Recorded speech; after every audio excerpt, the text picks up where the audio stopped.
Shhh! Matagal ako walang upload. Halos isang taon mahigit, mga par. So, ayun na nga, nag-Puerto Galera-rides kami ng misis. Ano? Oh. Sulit din dyan. Ang kanta ng daan dyan. Parang relasyon nyo, walang pupuntahan. Ano? Umuulan yun eh. Sulpot-sulpot yung ambon. Pero solid din dyan. Lamig ng hangin. Presko. Walang mabaho. Walang maantot. Ang maingay lang, isipi holder ng motor ng kapatid ko. Kasi motor ng kapatid ko yung ginamit ko dyan eh. Nanghiram ako, ang mahal ng pamasahe sa barko. Iniwan ko yung motor ko doon sa Batangas. Kaya hiniram ko na lang yung motor niya. Tapos, inabutan ko na lang. Sayang eh, di ba? Mindset ba? Mindset. Yan o, ang bagal ng takbo namin dyan kasi madalas yung espalto. Hindi ko alam kung bakit madalas. Kaya hindi ako makabirin dyan eh. Yan o. Yung ilikuan ko po, para mga 20. Wala natin tinatakbo yan eh. Pero guys, solid din dyan kahit maulan. Yan, in-skip ko na.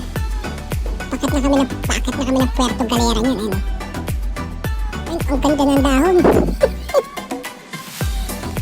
Yung OBR ko yung tagakuha ng video ko yan. Yung GoPro ko kasi binenta ko, wala na akong pera. Binenta ko siya eh. Kaya nag-cellphone muna kami. Okay lang, maganda naman yung cellphone namin eh. Pang-vlog. Yan o, panis. Parang nasa Talisay ka lang, Talisay, Batangas, pababa ng Tagaytay, no? Pero sa Puerto yan. O, kita mo? Kahit makulimlim, gora pa rin. Mapuntahan ka lang. Ano? Sumano, naglalakad pa. Kala ko multo. Diba? Ang lamig dyan. Pakat na kami ng ano yan, Tamaraw Falls. Pero hihinto kami dyan. Hihinto dyan ng konti. Kasi may magandang spot dyan eh. Kitang-kita mo yung mga bundok. Bundok lang. Ano, ang ganda uli ng halaman. Yan yung OBR ko kumuha, puro halaman. Ano, takbang power lang. Medyo mabigat yung kasama ko, mataba na kasi. Dati sexy yan, ngayon mataba na. Shoutout nga pala sa asawa ko, kay Jessica. Ang galing mo kumuha, puro halaman. Matagal na tong video na to eh. Walang in-upload kasi busy ako sa trabaho.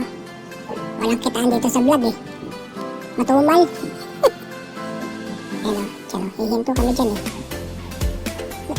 Wala talaga masabi. Ayun. Kita mo yan. Ang tataas ang puno dyan. Ang taas dyan. Para rin malikop ang kasilan yung taas nun. So yun na nga. Bumaba na kami dyan. Ayun.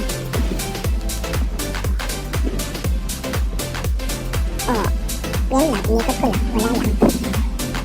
Pambisit lang. Uy! Mag-comment ka tong vlog. Bibigyan ko kapatid ko. Hati kami sa kikitain nito. Kaso matagal pa yun. So, ayun na nga. Skip ulit.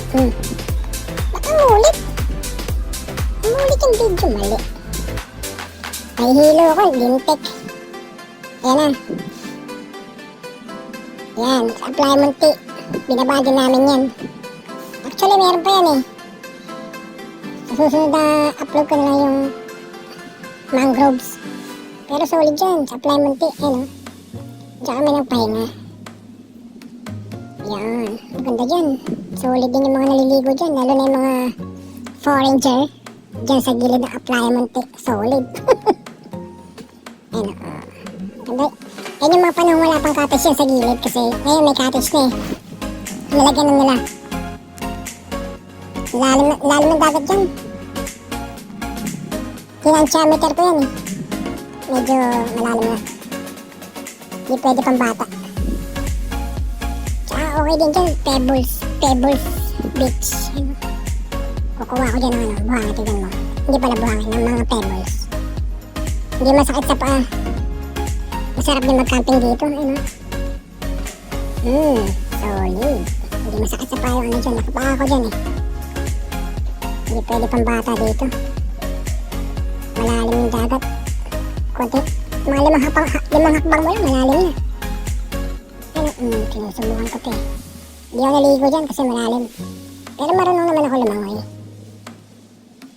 Oo, diba? Ayun, si Mama Mary, nakatayo lang. Ignorante pa ako dyan eh.